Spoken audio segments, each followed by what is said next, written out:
So today my goal is pretty simple, to give you a clear map of the rulebook we all live by, ASME Section VIII.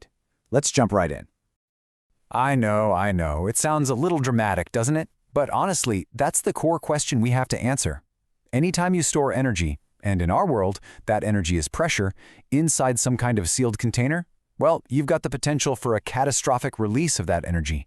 Our entire job, both yours and mine, is to make absolutely sure that never ever happens.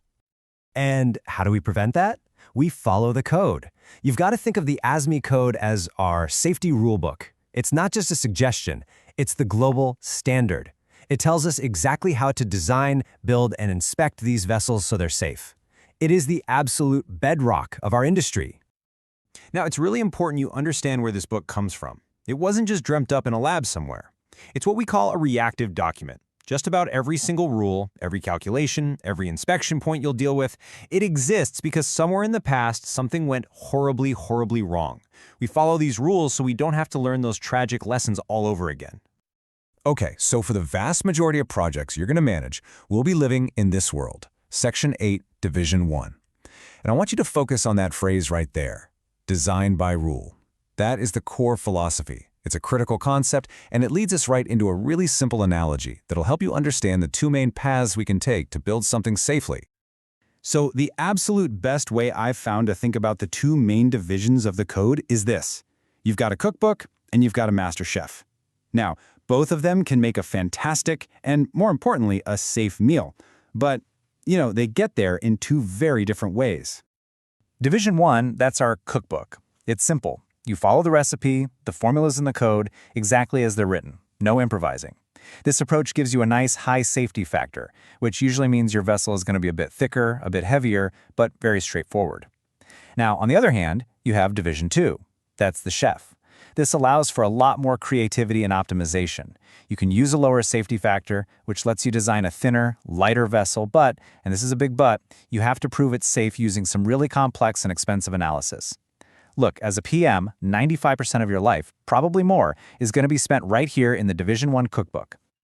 Okay, so now we're getting to the most practical, day one part of your job. Before we even think about cookbooks or chefs, you have to answer the most basic question of all. Is the thing you're building even considered an ASME pressure vessel? The answer is all about something called the scope of the code. This right here, this is your first big decision point. And getting this wrong can cause just massive delays and cost overruns down the line. Thankfully, the code gives us a really clear, no-nonsense starting point. The whole thing starts with one single number. This is it. 15 pounds per square inch. This is the magic number. You need to burn this into your brain. If the design pressure of your equipment is 15 PSI or less, the rules of Section VIII, they just don't apply. It's as simple as that. And there it is, the bright line. Anything below 15 PSI, you're probably dealing with a storage tank, and that's covered by a whole different set of rules, like API 650. But the moment you cross that 15 PSI threshold, you are officially in ASME territory. You're building a pressure vessel, and this entire rule book we've been talking about comes crashing into play. Making that call early on, that is a huge part of your job.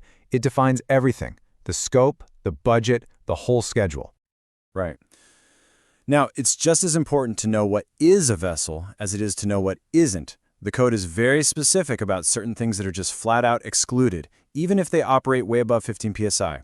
And this is great because it avoids a ton of confusion and helps us clearly define the project boundaries.